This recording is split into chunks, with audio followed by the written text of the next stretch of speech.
Bonjour et bienvenue. Alors aujourd'hui, nous allons essayer de découvrir les agrégations en analyse des données ou en analyse exploratoire des données. Donc, l'agrégation, c'est un moyen de résumer des données, de faire également, afin de bien présenter les données, c'est-à-dire afin de bien faire des rapports et tout ce qui vont suivre après. Et en plus, l'agrégation, c'est au fait l'association des variables catégorielles et des variables numériques, ou autrement dit, des variables discrètes. Donc, sans plus tarder, je vais charger d'abord notre data frame.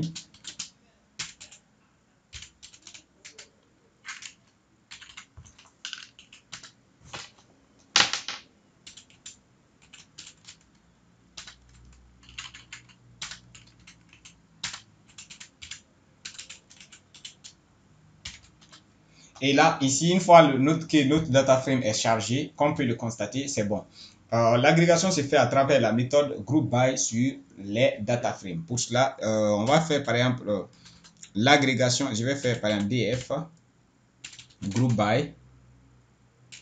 Et ici, comme je l'ai dit, ça se fait sur des données qualitatives et c'est entre les données catégorielles et les données numériques. Par exemple, je vais calculer le prix moyen par état ici, cette fois-ci. Donc ici, je vais commencer toujours, on commence toujours par, on fait le groupement sur des données catégorielles, c'est-à-dire état, ce sont des chaînes de caractères, des noms des états.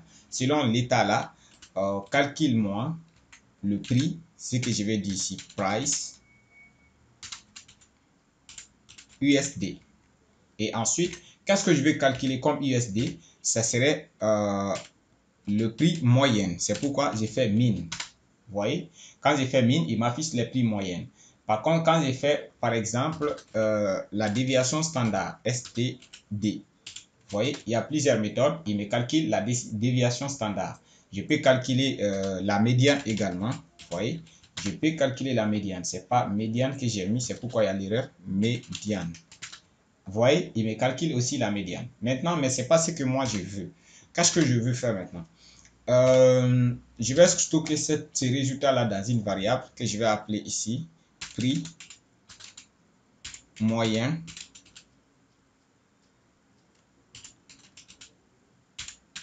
par état. Et là, si vous voulez aussi associer plusieurs, c'est-à-dire, je vais faire par exemple main. Et là, quand je reviens à ce niveau, je colle la moyenne ici. Vous voyez, il peut arriver que vous n'avez pas besoin seulement que de la moyenne. Vous avez besoin de la moyenne, de la déviation standard et d'autres. Et vous pouvez enchaîner les méthodes en ajoutant par exemple ag. Cette méthode vous permet d'ajouter plusieurs autres. Par exemple, si je passe maintenant min, automatiquement, il me donne la moyenne. Maintenant, si je veux la déviation standard, il me suffit de faire dt. Il m'ajoute la déviation standard. Si j'ajoute la médiane aussi, il m'ajoute la médiane. J'ai fait une erreur dans médiane. Attention aussi au nom, vous voyez. Donc, je peux faire plusieurs choses, mais ce n'est pas ce que moi je veux faire cette fois-ci. Je vais prendre simplement la moyenne. Ça, c'était juste pour vous indiquer que ça existe. Maintenant, j'ai fait simplement la moyenne.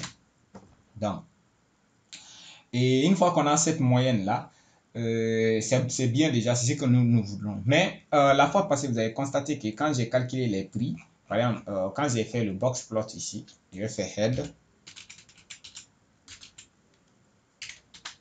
Voilà. Quand je viens PLT, box plot, DF, price, USD, vert, false. Alors, quand je calcule ici, comme j'ai constaté, il y a c'est-à-dire il y a des données aberrantes. Et on vous a dit que les données aberrantes ont des effets négatifs. Parce que si vous ne comprenez pas, ça peut créer des problèmes. Ça veut dire simplement ici, la majeure partie des données, les prix varient entre 50 000 à 270 ici. Vous voyez? Et alors qu'il y a quelques maisons qui sont ce qu'on appelle des données extrêmes, qui ont des prix très élevés. C'est comme si on est en Tunisie ici, les maisons sont par mois, par exemple, le prix des maisons, c'est 200, 300. Mais il y a quelques maisons qui coûtent à 5 000, 10 000 euros. Et si vous ajoutez ces maisons-là et que vous faites la moyenne, ils vont tirer la moyenne vers le haut. Ça va faire que la moyenne de la ville ou du pays va être très élevée. En réalité, ce n'est pas le cas. Si tu dis ça à quelqu'un qui n'est pas en Tunisie, qu'il vient, il vérifie que c'est faux, parce qu'il n'y a que quelques émergents, ça fait que vos résultats ne seront pas pertinents. C'est pourquoi il faut éliminer maintenant ces données aberrantes là dans nos calculs. Pour cela, maintenant, je vais calculer ce qu'on appelle les quantiles. Premier quantile, c'est quoi? C'est-à-dire, premier quartile, serait maintenant DF. Je prends price et il y a une méthode qui s'appelle quantile et vous passez le pourcentage. Par exemple, ça c'est 25. Deuxième quartile, ça serait, c'est-à-dire troisième quartile, je m'excuse, price. Et puis, je fais quantile 75. Ça, qu'est-ce que je viens de calculer ici? Regardez, pour vérifier, il me suffit de faire un print F Q1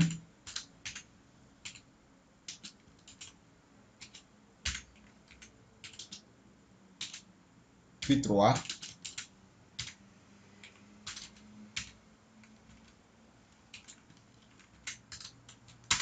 En fait, je viens de calculer maintenant l'intervalle de l'interquartile, c'est-à-dire du troisième quartile au premier quartile. Cela nous permet de calculer maintenant l'interquartile. Maintenant, je vais calculer l'interquartile pour pouvoir calculer les valeurs aberrantes. Donc, l'interquartile, c'est rien d'autre que Q3 moins Q1. Quand je fais maintenant IQR pour dire l'interquartile, et vous voyez l'interquartile. Maintenant, pour trouver maintenant les valeurs aberrantes, puisque ici dans notre tableau, on a des valeurs aberrantes supérieures. Vous pouvez avoir aussi des valeurs extrêmes très petites ou des valeurs extrêmes très grandes, mais on n'a que des valeurs extrêmes très grandes.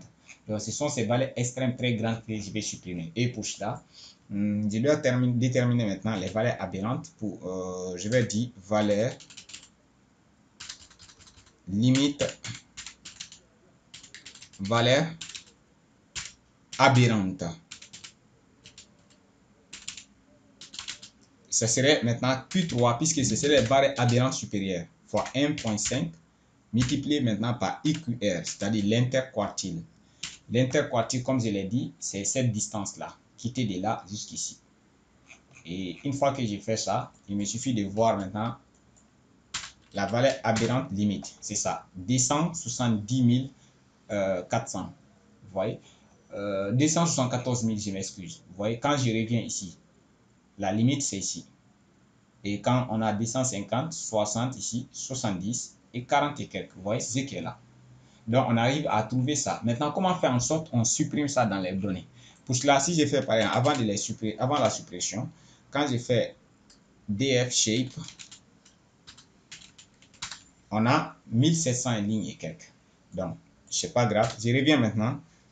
Je vais dire liste valeur aberrante.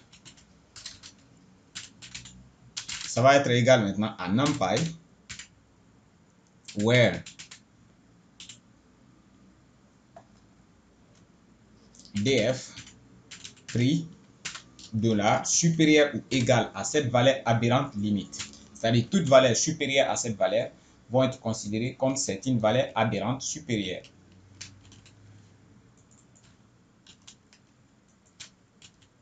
Et ce que je viens de faire, et quand je reviens ici maintenant, je l'affiche. Non, peut-être je ne vais pas cliquer. Voilà. Et comme on peut le voir, on a les indices maintenant des valeurs aberrantes. Maintenant, pour vérifier qu'il y a, ce sont des valeurs aberrantes, je vais prendre juste un seul exemple. Quand je prends DF et je fais appel à iloc pour dire index localization, et je prends maintenant le premier indice ici, qui était là. Je vais chercher juste la colonne prix. Et pour la colonne prix, quand je reviens ici, on a 0, 1, 2, 3, 4. Non, 0, 1, 2, 3, 0, 1, 2, 3, 4. D'accord. Je reviens ici. 4. Non. Donc 5. Voilà. Comme on peut voir, ces prix, c'est 32 000, c'est-à-dire 326 000, c'est supérieur à 274. C'est pourquoi c'est une valeur aberrante. Si j'essaye de tester cette autre valeur, vous verrez que c'est la même chose. Si je prends la ligne encore 129, et c'est 32 000, c'est 306 000 encore. Vous voyez, ce ne sont que des valeurs aberrantes. Maintenant, comment on fait pour les supprimer dans notre data frame? Pour cela, je prends df. Il y a une méthode qu'on appelle drop. Drop. Et comme on peut le voir, cette valeur-là, c'est un tuple. Quand je fais type,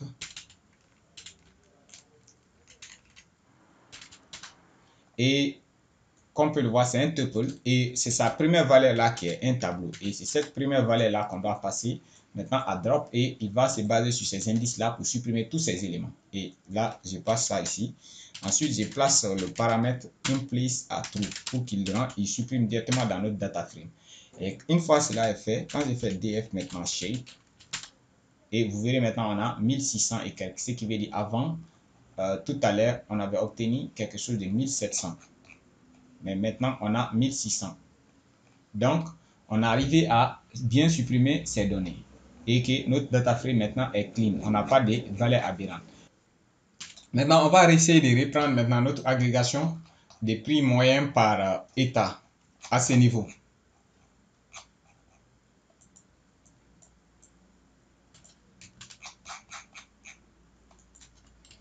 Et à ce niveau, qu'est-ce que je vais faire?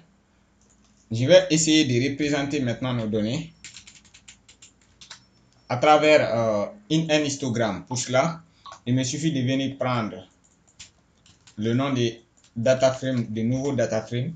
J'utilise maintenant la méthode plot et cette méthode plot prend quelques paramètres parmi lesquels on a kind avec lequel je peux indiquer directement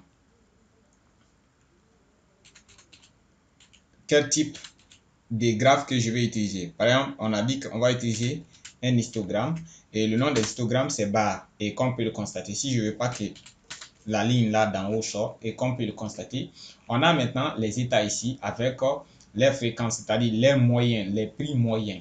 Donc ici, qu'est-ce que je vais faire? Le graphique n'est pas cool comme ça, il faut ajouter des indices. Et comme l'autre fois on avait vu déjà X label, je vais faire X label ici. Et X label, qu'est-ce que je vais afficher au niveau de la barre? Je vais afficher ici état, ou je vais dire les états.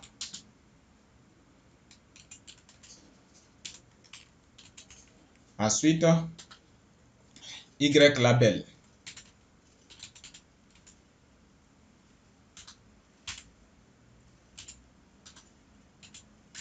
Prix en USD. C'est-à-dire en dollars tout court. Après, je vais donner simplement le titre. Et pour le titre, je vais dire prix moyen des maisons.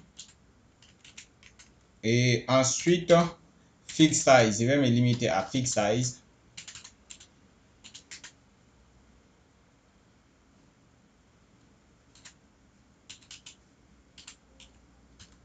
Et ça prend un tuple. Si je prends 10 et 6. Et je compile voir. Vous voyez déjà, il a agrandi. 10, c'est trop. Je vais prendre 8 ici. Voilà, c'est un peu mieux. C'est un peu plus grand. Et comme on peut le voir, le graphique est encore beaucoup plus joli. Et je vais diminuer un peu. Voilà. Là, comme on peut le constater maintenant, on a les prix. Et comme on peut le voir visuellement, directement, on peut voir quel est le pays dont le prix moyen, quel est l'état dont le prix moyen est plus élevé ici. Directement, je peux connaître rien qu'à travers ces graphiques, c'est Guanajuato. Donc, c'est la ville, par exemple, directement. En montrant ça à quelqu'un, même qui n'est pas de profil technique, il peut comprendre facilement. Puisque ici, on a prix en dollars. On a ici les états. Et là, c'est beaucoup plus facile. Je pense qu'on va se limiter là. Et au niveau du prochain tutoriel, on va voir quelques concepts d'agrégation et d'analyse des données. C'est-à-dire quelques représentations visuelles appliquées aux agrégations. Merci pour votre attention. On se reprend à la